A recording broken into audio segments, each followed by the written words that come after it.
Hello everyone, and welcome back to our channel. Today, we're diving into a timeless film where an experienced professor becomes captivated by a charming young student. She cleverly uses her allure to influence him. Curious about what unfolds? Be sure to watch the entire episode to find out.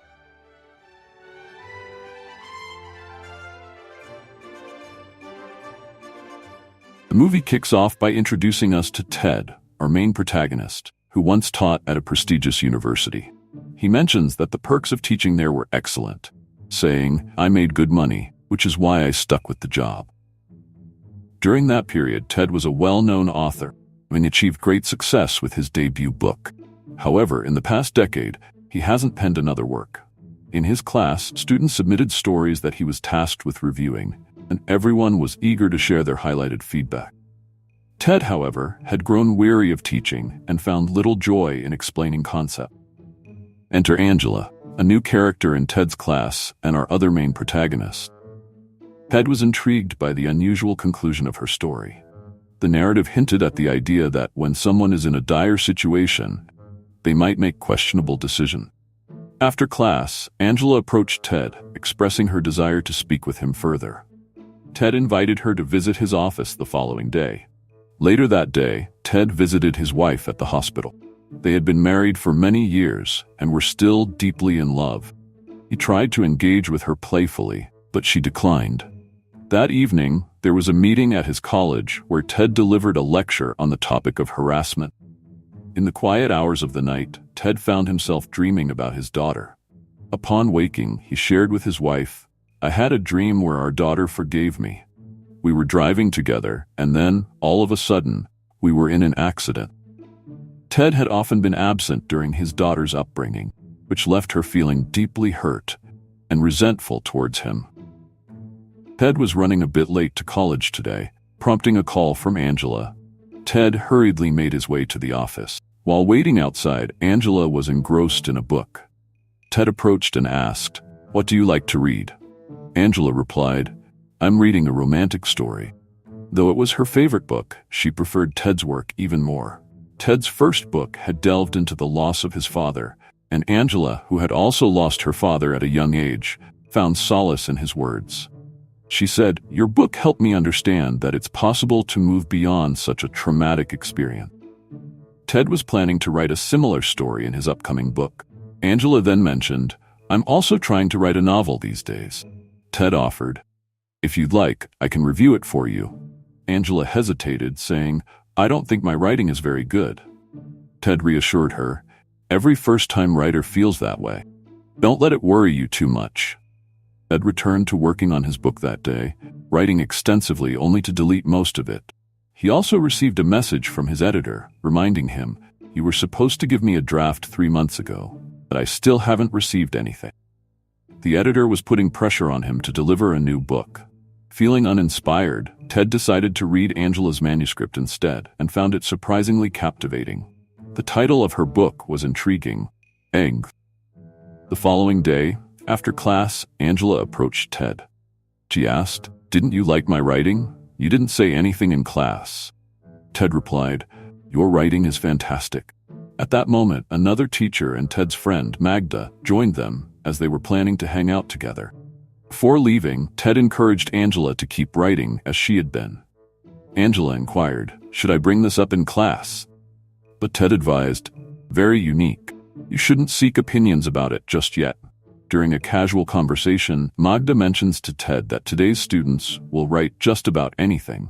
She observed Ted tackling some daring topics in his writing, which left her unsure about how to engage with him.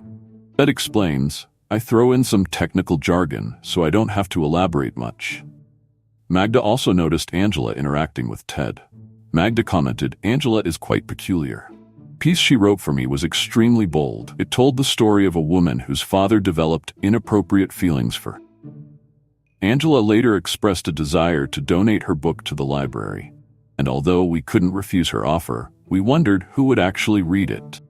So, we allowed her to keep the book. Intrigued, Ted decided to take a closer look at Angela's book. Later that night, Ted and Sherry visited a colleague whom Ted found to be quite pretentious, which he didn't appreciate. The colleague inquired, "How's your book coming along?"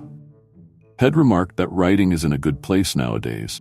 He then shared how he has to tread carefully when speaking to his students at the dinner table, explaining, "We've made these kids fragile. They need to be toughened up, maybe even locked in a room and mistreated, and then they'll be all right." On their way home, Sherry commented to Ted, "Perhaps Magda has a soft spot for you." Ted replied with a chuckle, "At this age, I doubt anyone would have a crush on me." Later that evening, Ted began reading a story written by Angela, which he found to be quite daring. As he read, his thoughts drifted towards her. Following day, Angela handed him another section of her manuscript. She explained that this part was told from the viewpoint of the protagonist's mother. In the story, the mother suffered from an ear infection and went to the hospital, where she fell in love with the attending doctor. Ted was taken aback by this detail, as it mirrored how he had met his own wife. Curious, Ted called Angela to ask, "Where did you come up with this idea?"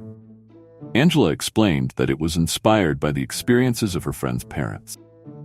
As they spoke, Cherry was approaching, and in a moment of panic, Ted quickly ended the call. When Sherry asked, "Who was that?" Ted lied, saying it was Magda. The next day, during a parent-teacher meeting, Angela's parents mentioned to Ted, "She's a huge admirer of yours and always talks about you." Ted responded by complimenting Angela as a highly gifted writer. Angela's stepfather added that she had loved writing since she was a child. This puzzled Ted, as he wondered how her stepfather could know about her childhood. Angela had previously mentioned that her biological father had passed away when she was young. When Ted inquired about this, Angela clarified that her stepfather had been their neighbor when she was a child. After her father passed away, her stepfather's wife also left him. Over time, her mother and he grew close and eventually married, making him her stepfather. Angela admitted, "I wasn't entirely truthful with you before. The truth is, my father passed away due to an illness. He wasn't mentally stable." That evening, Ted was engrossed in reading Angela's manuscript, which depicted a romance between a student and a teacher. Late at night, Ted tried to call Angela. Someone else was with her, so he quickly hung up. Angela felt a bit uneasy because of the nature of the story she had written. Ted reassured her, saying that as a writer, he wasn't bothered by such things. In truth, he admired her work and eagerly asked, "When can I read the next part?" Angela explained that her computer had broken down, making it difficult for her to continue. Though she could have bought a new one, she needed to travel out of town. She asked Ted if he could give her a ride. Initially, Ted mentioned he was busy, but then he reconsidered and suggested they could go the following day. Angela was thrilled by his offer. While driving, Ted asked her about her future plans. Angela replied, "Writing is the only thing that interests me, so I intend to pursue it." Once they arrived at the store, she purchased a new computer. Back at her place, Angela invited Ted upstairs to help her set it up. She was eager to print the next chapters. The printer jammed, leaving her frustrated.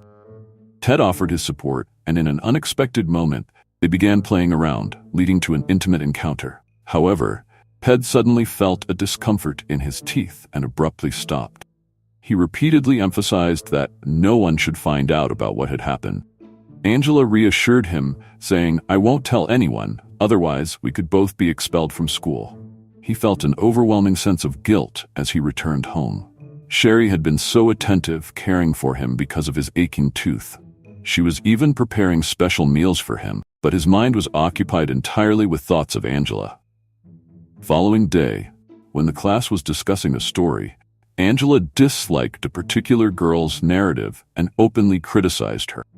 A fellow student mentioned to Ted that Angela was known for her harsh critiques, yet she never shared her own work. Frustrated, Angela declared that if they wanted to see her writing, she would bring it next week. She added that someone should evaluate her work, and if they had an editor, they could review her pages. Ted found himself uncertain about how to handle the situation. The next week, Angela brought her writing for everyone to see, and it received heavy criticism, leaving her visibly upset. Ted, noticing this, defended Angela, remarking that her work was truly original. In the following scene, Ted meets with his editor to discuss Angela's novel. The editor, however, asks if Ted has any personal connection with her because Without one, he has too much on his plate to read unsolicited scripts. The editor then suggests that Ted focus on writing another book, possibly a memoir. Later, Angela called Ted, but Sherry answered the phone and questioned him about it. When he got home, she reminded him that the house number was meant for emergencies only. Angela merely wanted to discuss her book. Ted tried to explain that Angela was just a teenager who saw everything as urgent. Following day, Angela inquired about the meeting with the editor. Ted explained that he was extremely busy and hadn't had the chance to read it, suggesting that there was nothing they could do. Angela was disheartened by Ted's response, feeling that he hadn't put in the necessary effort. She began discussing various ideas the editor had, but Ted responded by saying that writing a book isn't like operating a train, which angered Angela. She accused him of being wealthy and indifferent, stating that if her book didn't get published, she would be stuck in a poor job indefinitely. Angela felt that Ted had made no effort on her behalf, and that her affection for him was tied to her book's success. Ted was taken aback by her outburst. Following day, Ted received a call from Dean, who had recorded everything Angela had said to Ted. Dean clarified that Ted had not pressured Angela, and the relationship had developed slowly. However, Dean warned that the evidence against Ted was substantial and suggested that the matter could be considered harassment, with a committee likely to be formed to address it. He mentioned that Ted could contest the claim, but this would involve his family as well. Ted went home and proposed a dinner outing to Sherry, surprising her as he rarely did such things. After dinner, Ted and Sherry spent some private time together. Ted assured Sherry that what he was about to share wouldn't upset her. Sherry joked about whether Ted had been involved with a student. Ted's demeanor turned serious. He explained that while he hadn't been physically involved with Angela, he had been affected by reading her book after an incident where he had injured his tooth. Sherry criticized Ted for neglecting their daughter while engaging in such matters, and told him he would have to face the consequences of his actions before leaving him abruptly. His daughter also called him and spoke very harshly, leaving Ted unable to defend himself. Subsequently, he was placed under investigation and gave his testimony publicly. The doctors from Schurz Hospital were called in as well. One doctor testified that Angela had been quite troubled, experiencing suicidal thoughts one night and believing she would never meet a good man. Ted realized this was part of Angela's scheme. She detailed in her book the way Ted and Sherry met. After Angela's testimony, she was asked how it all began. She explained that Ted had always seemed to watch her oddly in class, and later she discovered he had read her poems in the library. When she mentioned her computer crash, he offered to take her to get it repaired, and even proposed publishing her book through his editor. This led to him manipulating her, and she saw it as a significant opportunity. Ted's subsequent testimony revealed his regret for his actions, acknowledging he had made a major mistake in expressing sorrow not only for his actions but for working with such people. He felt that Angela had distorted the events, and despite knowing him for years, people did not trust him. As a result, he lost his job. After some time, Ted restarted his life, and his work on his novel was progressing well. In the cafe where he worked, he noticed someone reading Angela's book, which piqued his interest in her writing. The film concludes here. If you enjoyed this explanation, please like and comment. Don't forget to subscribe to the channel and hit the bell notification. We'll see you again with a new movie. Thank you for watching.